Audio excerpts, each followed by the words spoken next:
सभी को मेरा प्यार भरा नमस्कार। आई होप आप सभी काफी अच्छे होंगे। अगर आप हमारे 12 माह व्रत कथा चैनल में नए हैं तो वीडियो को लाइक और सब्सक्राइब करना न भूलें, जिससे कि आगे आने वाली कथाओं का आनंद ले पाए। भगवत गीता अध्याय 9 राजविद्या राजगुह्य योग। अब आप सुनिए परम गोपनीय ज्ञानोपदेश, उपासनात्मक ज्ञान, ईश्वर का विस्तार। श्री भगवान बोले, तुझ दोषदृश तिरहित भक्त के लिए इस परम गोपनीय विज्ञान सहित ज्ञान को पुनः भली भांति कहूँगा, जिसको जानकर तू दुःखरूप संसार से मुक्त हो जाएगा। यह विज्ञान सहित ज्ञान सब विद्याओं का राजा, सब गोपनीयों का राजा, अति पवित्र, अति उत्तम, प्रत्यक्ष फल वाला, धर्मयुक्त, साधन करने में बड़ा सुगम और अविनाशी है। हे परंतप, इस उपयुक्त धर्म में श्रद्धारहित पुरुष मुझको न प्राप्त होकर मृत्यु रूप संसार चक्र में भ्रमण करते रहते हैं। मुझ निराकार परमात्मा से यह सब जगत जल से बर्फ के सदृश परिपूर्ण है और सब भूत मेरे अंतर्गत संकल्प के आधार स्थित हैं, किंतु वास्तव में मैं उनमें स्थित नहीं हूँ। वे सब भूत मुझ में स्थित नहीं हैं, किंतु मेरी ईश्वरीय योग शक्ति को देख कि भूतों का धारण पोषण करने वाला और भूतों को उत्पन्न करने वाला भी मेरा आत्मा वास्तव में भूतों में स्थित नहीं है। जैसे आकाश से उत्पन्न सर्वत्र विचरने वाला महान वायु सदा आकाश में ही स्थित है, वैसे ही मेरे संकल्प द्वारा उत्पन्न होने से संपूर्ण भूत मुझ में स्थित हैं। ऐसा जान। जगत की उत्पत्ति का विषय है अर्जुन। कल्पों के अंत में सब भूत मेरी प्रकृति को प्राप्त होते हैं, अर्थात प्रकृति में लीन होते हैं, और कल्पों के आदि में उनको मैं फिर रचता हूँ। अपनी प्रकृति को अंगीकार करके स्वभाव के बल से परतंत्र हुए इस संपूर्ण भूत समुदाय को बार बार उनके कर्मों के अनुसार रचता हूँ। हे अर्जुन, उन कर्मों में आसक्तिरहित और उदासीन के सदृश, जिसके संपूर्ण कार्य कर्तृत्व भाव के बिना अपने आप सत्ता मात्र ही होते हैं, उसका नाम उदासीन के सदृश है। स्थित मुझ परमात्मा को वे कर्म नहीं बांधते। हे अर्जुन, मुझ अधिष्ठाता के सकाश से प्रकृति चराचर सहित सर्वजगत को रचती है और इस हेतु से ही यह संसार चक्र घूम रहा है। अब आप सुनिए भगवान का तिरस्कार करने वाले आसुरी प्रकृति वालों की निंदा और देवी प्रकृति वालों के भगवत भजन का प्रकार।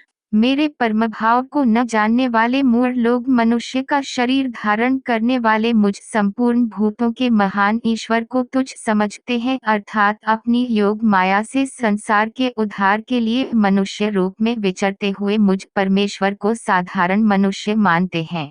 वे व्यर्थ आशा, व्यर्थ कर्म और व्यर्थ ज्ञान वाले विक्षिप्त चित्त अज्ञानी जन राक्षसी, आसुरी और मोहिनी प्रकृति को ही धारण किए रहते हैं। परंतु हे कुंती पुत्र, दैवी प्रकृति के आश्रित महात्मा जन मुझको सब भूतों का सनातन कारण और नाशरहित अक्षर स्वरूप जानकर अनन्य मन से युक्त होकर निरंतर भजते हैं। वे दृढ़ निश्चय वाले भक्तजन निरंतर मेरे नाम और गुणों का कीर्तन करते हुए तथा मेरी प्राप्ति के लिए यत्न करते हुए और मुझको बार बार प्रणाम करते हुए सदा मेरे ध्यान में युक्त होकर अनन्य प्रेम से मेरी उपासना करते हैं। दूसरे ज्ञान योगी मुझ निर्गुण निराकार ब्रह्म का ज्ञानयज्ञ द्वारा अभिन्न भाव से पूजन करते हुए भी मेरी उपासना करते हैं, और दूसरे मनुष्य बहुत प्रकार से स्थित मुझ विराट स्वरूप परमेश्वर की पृथक भाव से उपासना करते हैं।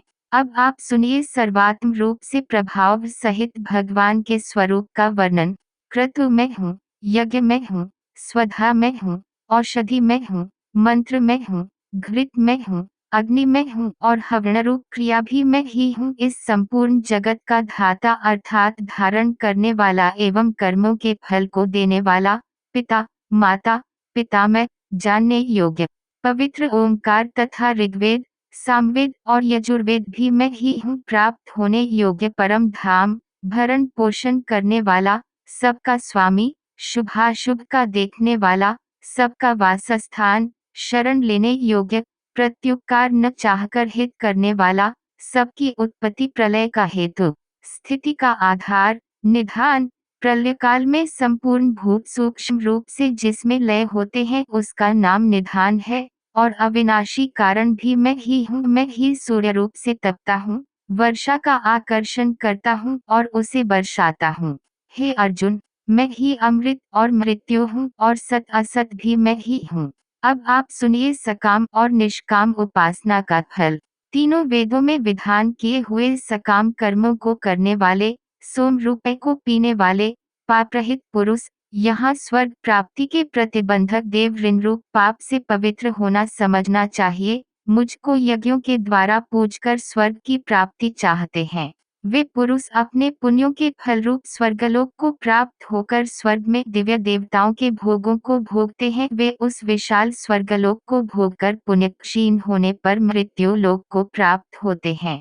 इस प्रकार स्वर्ग के साधन रूप तीनों वेदों में कहे हुए सकाम कर्म का आश्रय लेने वाले और भोगों की कामना वाले पुरुष बार बार आवागमन को प्राप्त होते हैं, अर्थात पुण्य के प्रभाव से स्वर्ग में जाते हैं और पुण्य क्षीण होने पर मृत्युलोक में आते हैं। जो अनन्य प्रेमी भक्तजन मुझ परमेश्वर को निरंतर चिंतन करते हुए निष्काम भाव से भजते हैं, उन नित्य निरंतर मेरा चिंतन करने वाले पुरुषों का योगक्षेम, भगवत स्वरूप की प्राप्ति का नाम योग है और भगवत प्राप्ति के निमित्त किए हुए साधन की रक्षा का नाम क्षेम है। मैं स्वयं प्राप्त कर देता हूँ। हे अर्जुन, यद्यपि श्रद्धा से युक्त जो सकाम भक्त दूसरे देवताओं को पूजते हैं, वे भी मुझको ही पूजते हैं, किंतु उनका वे पूजन अविधिपूर्वक अर्थात अज्ञानपूर्वक है, क्योंकि संपूर्ण यज्ञों का भोक्ता और स्वामी भी मैं ही हूँ।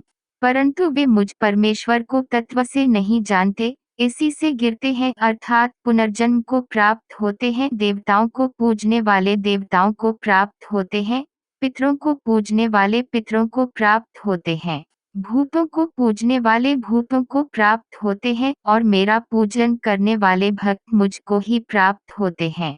इसीलिए मेरे भक्तों का पुनर्जन्म नहीं होता। अब आप सुनिए निष्काम भगवत भक्ति की महिमा। जो कोई भक्त मेरे लिए प्रेम से पत्र, पुष्प, फल, जल आदि अर्पण करता है, उस शुद्ध बुद्धि निष्काम प्रेमी भक्त का प्रेम पूर्वक अर्पण किया हुआ वे पत्र पुष्पादि में सगुण रूप से प्रकट होकर प्रीतिसहित खाता हूँ। हे अर्जुन, तू जो कर्म करता है, जो खाता है, जो हवन करता है, जो दान देता है और जो तप करता है, वे सब मेरे अर्पण कर।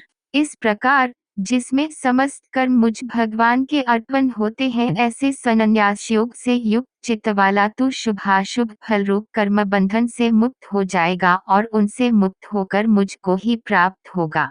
मैं सब भूतों में संभाव से व्यापक हूँ, न कोई मेरा अप्रिय है और न प्रिय है, परंतु जो भक्त मुझको प्रेम से भजते हैं, वे मुझमें हैं और मैं भी उनमें प्रत्यक्ष प्रकट।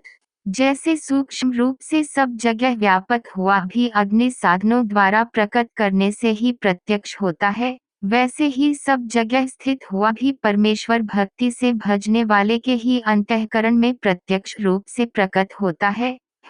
यदि कोई अतिशय दुराचारी भी अनन्य भाव से मेरा भक्त होकर मुझको भजता है, तो वे साधु ही मानने योग्य है, क्योंकि वे यथार्थ निश्चय वाला है, अर्थात उसने भली भांति निश्चय कर लिया है कि परमेश्वर के भजन के समान अन्य कुछ भी नहीं है। वह शीघ्र ही धर्मात्मा हो जाता है और सदा रहने वाली परम शांति को प्राप्त होता है। हे अर्जुन, तू निश्चय पूर्वक सत्य जान कि मेरा भक्त नष्ट नहीं होता। हे अर्जुन, स्त्री, वैश्य, शूद्र तथा पापियों ने चांडालादि जो कोई भी हो, वे भी मेरे शरण होकर परमगति को ही प्राप्त होते हैं।